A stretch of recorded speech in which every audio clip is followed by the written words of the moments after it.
Comment tu traduirais ce jeu, le jeu de mots? C'est le décor, c'est les décors il les corps. decor è la scenografia, gli elementi scenografici.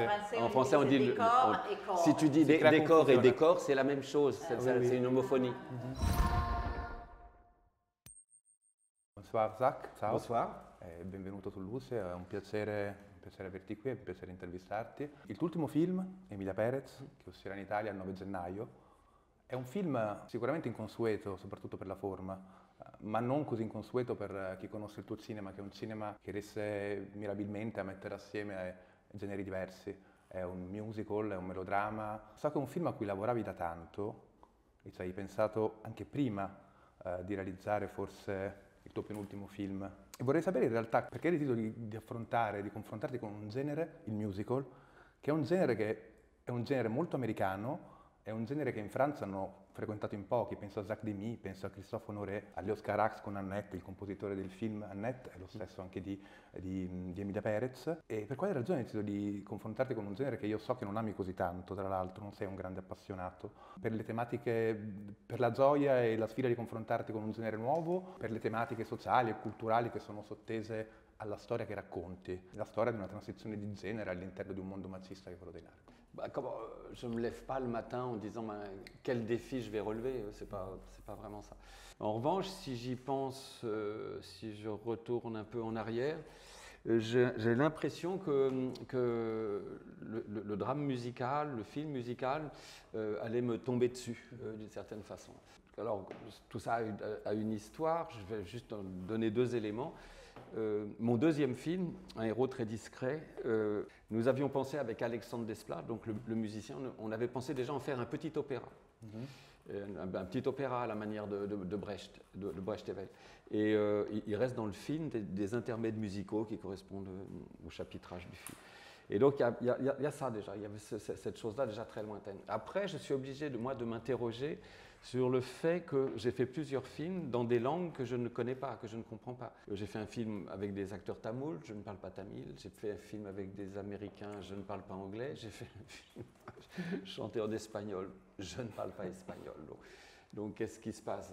Je crois que ce qui m'attire là-dedans, c'est de ne plus m'intéresser qu'à la musicalité du dialogue, qu'à l'aspect musical d'un dialogue.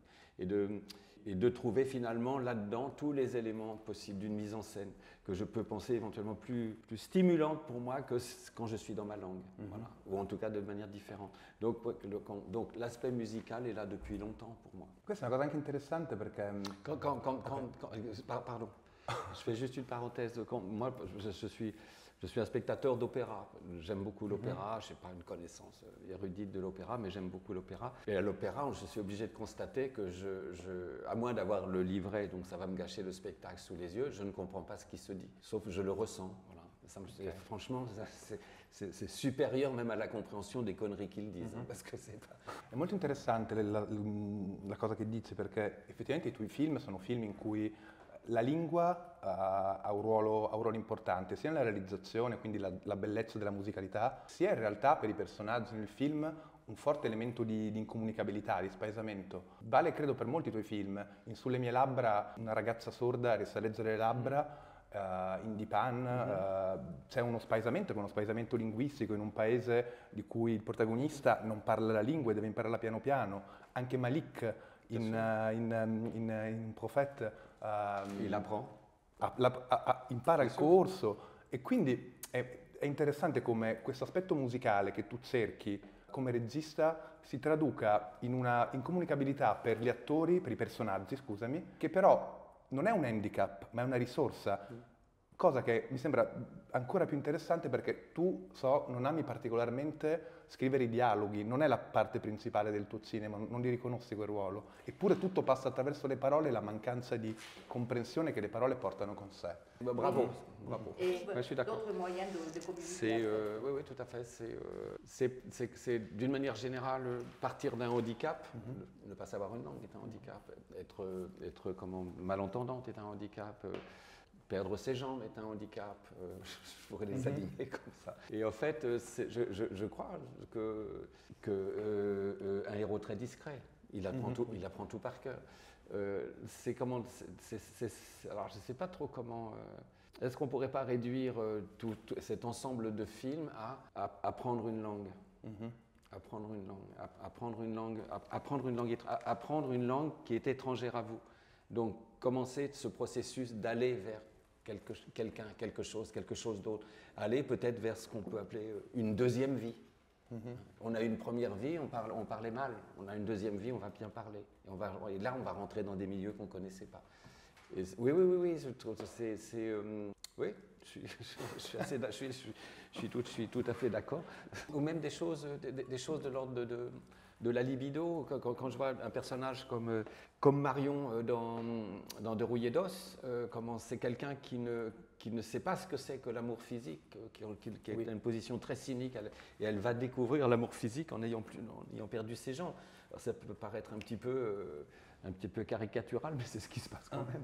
Mi viene in mente una cosa che diceva Leos Carax, che riassume un pochettino quello che dici. Il cinema is a foreign language created for those who need to travel to the other side of life. So, il cinema è uno strumento conoscitivo al di là delle lingue, quindi le immagini riescono a ricreare questa cosa. Mi viene in mente un'altra cosa, nel senso che a me pare, forse sbaglio, che il tuo cinema sia un cinema che si fonda sul paradosso, ovvero anche in Emilia Perez c'è un ambiente molto macista e un uomo che deve stare all'interno del suo ruolo, ma vuole esplorare il suo lato femminile, non riesce più a sopprimere la sua vera natura. È la stessa cosa per il piccolo criminale che deve affratellarsi con i corsi, o in The Batman Cosa et S'arrêter, del piccolo criminale le cui mani poi in realtà vorrebbero essere destinate a suonare. È un cinema di paradossi, è un cinema di estremi. C'è un tuo connazionale, che del paradosso è stato un maestro, che è Léon Blois, che del paradosso ha detto: il paradosso è un telescopio per guardare agli astri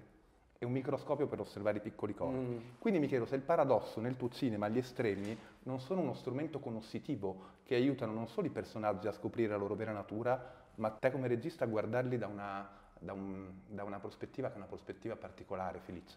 Oui, non, je suis absolument d'accord.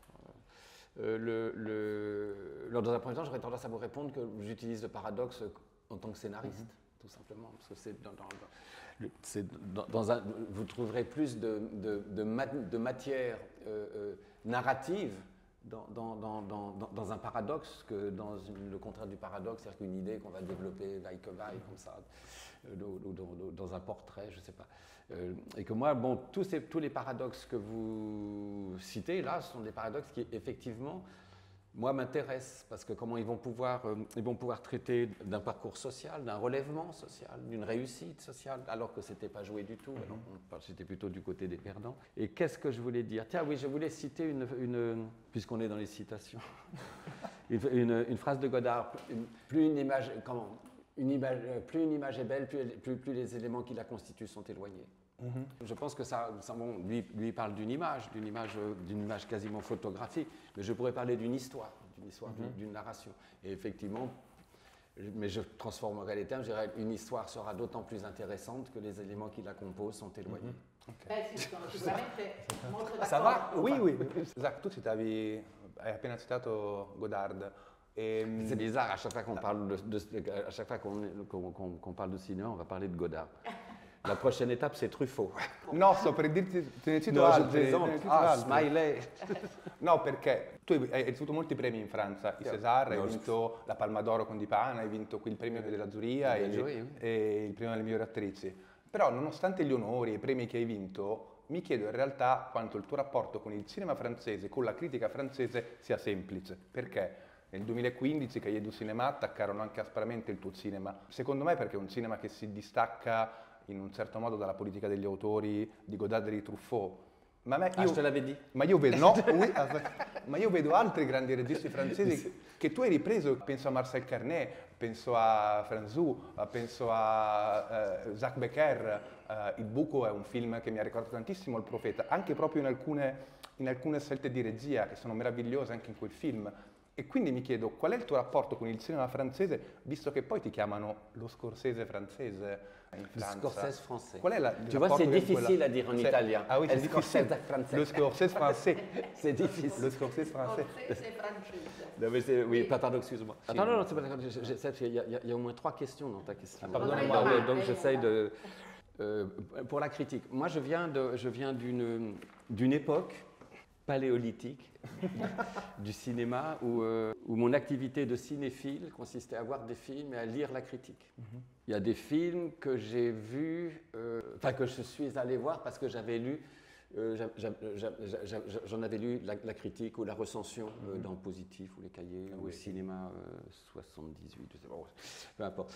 Et donc, quoi qu'écrive, quoi qu'analyse la critique, je fais partie de ces gens qui considèrent que le jour où il n'y a plus de critique, il n'y a plus de cinéma. Donc la question est réglée. Donc qu'est-ce que je pense de la critique? Qu'est-ce que pensent les cahiers positifs? Qu'est-ce qu'il y a d'autre en France? Septième obsession. Je dois te confesser que je ne les dis pas, malheureusement.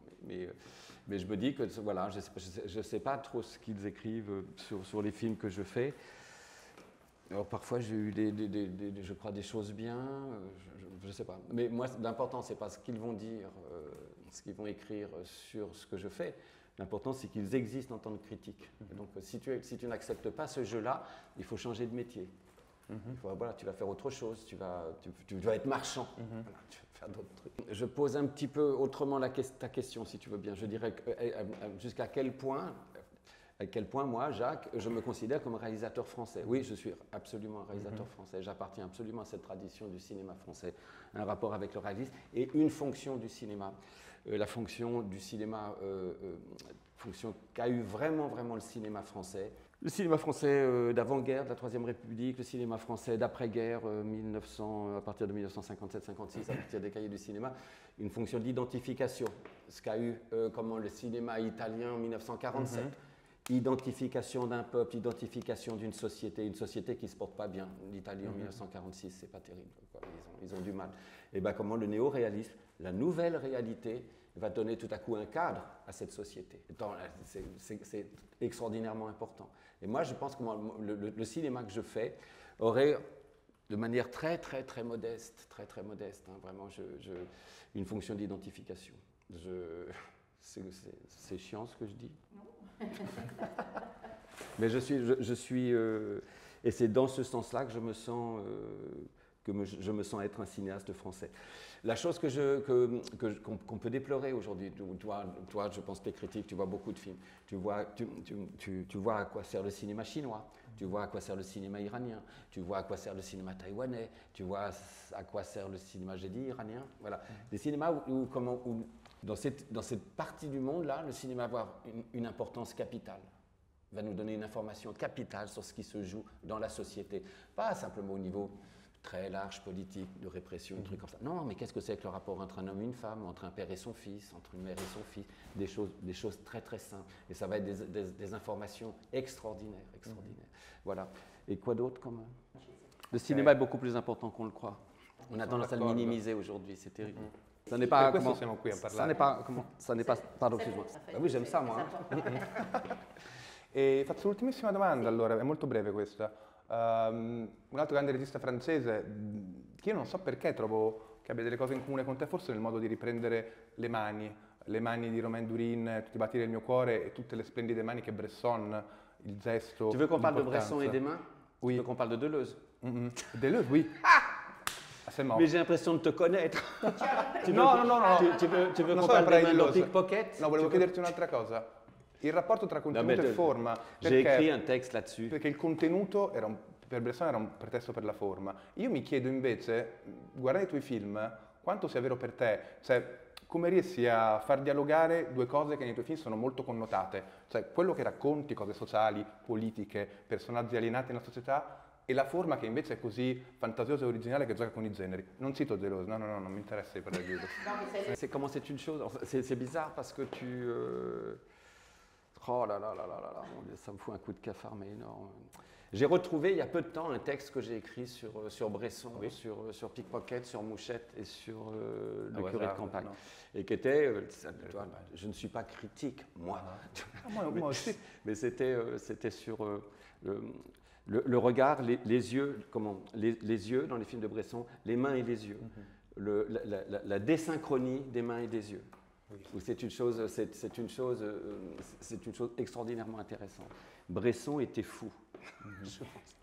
Alors oui, pour en venir à la question que tu as la gentillesse de me poser, comment la forme, le fond, alors juste une anecdote, comme ça, je pense à un moment donné faire Emilia Pérez au Mexique, tourner au décor naturel, même si au départ c'est un livret d'opéra, parce que je me disais, tiens, il faut que j'amène la réalité là-dedans, et la réalité mexicaine. Alors je repère, je vais faire 3 ou 4 voyages là-bas, je repère des décors naturels, et tout à coup quelque chose m'apparaît, c'est que je ne pourrais jamais tourner dans une rue mexicaine, je ne pourrais jamais tourner dans un intérieur mexicain, parce que c'est comme si le réel matériel, humain, ce que l'on veut du Mexique, me colle au sol, m'aplatit. Et il s'avère et c'est là que je m'aperçois qu'en fait, et je rejoins ta question, c'est là que je m'aperçois que j'ai trop déjà élaboré d'images à moi, qui viennent de ce que je pensais être la chose que j'avais trop d'images à moi pour que ça puisse s'appliquer au Mexique. C'était une espèce de combat, tu vois, de l'ange comme ça. Et donc j'ai tout rapatrié à Paris en studio. Alors, je ne sais pas si ça répond à ta question. Si je reviens à ta question, je veux dire, je serais beaucoup plus empirique que ça. C'est que parfois, il y a un fond qui s'impose à moi et je vais me poser la question, je vais le filmer sous quelle forme, et parfois, je fais des réponses qui sont plus ou moins bonnes. Et parfois, ce sont des formes qui s'imposent à moi et je vais faire rentrer là-dedans des choses. Et ça marche mieux. Ça marche mieux. Je ne sais plus qui disait en poésie, je crois que c'était Valérie qui disait « Le premier vers est toujours donné. La forme est première. » Voilà. Pour moi, la forme est première. Et dans cette forme-là, vont ça. Mais ça n'est pas une règle absolue. Pardon, excuse-moi, je dis tout et son contraire, mais tu feras le... È vero che girare tutto in interni è un Messico fantastico, è il Messico visto dagli occhi di uno straniero che ha già un'immagine del Messico. L'effetto è effettivamente molto perturbante, bizzarro, funziona molto bene, perché insieme al musical è tutto in studio, un Messico visto da un regista che aveva già una sua immagine del Messico. J'avais besoin, moi, finalement, de ramener tous mes clichés dans le studio. Après, comment moi j'ai découvert des choses, alors je ne sais pas si ça se perçoit, quand tu tournes en studio, ce qui coûte cher, c'est la profondeur de champ. Plus tu as de la profondeur de champ, plus ça va être coûteux parce qu'il faut éclairer. Si tu as 50 mètres, si tu as 150 mètres, 200 mètres, ce n'est pas tout à fait la même chose en éclairage. Et moi, j'ai découvert une chose, et ça rejoignait en fait le principe de la comédie musicale, et c'est un mauvais jeu de mots que je fais, mais bon, c'est quand même ça, c'est que la chorégraphie, les danseurs, les corps allaient faire des corps. You understand what I mean? Non, c'est que c'est un mauvais jeu de mots français, mais disons que les mouvements que je mettrai en premier, en deuxième plan des danseurs m'empêcheront de voir que j'ai pas d'argent pour faire le fond et que vous allez faire des corps. Tac, merci beaucoup. Mais merci infiniment, c'était intéressant, non? Ah, oui, pour moi. On a fait un petit peu. Ah ouais.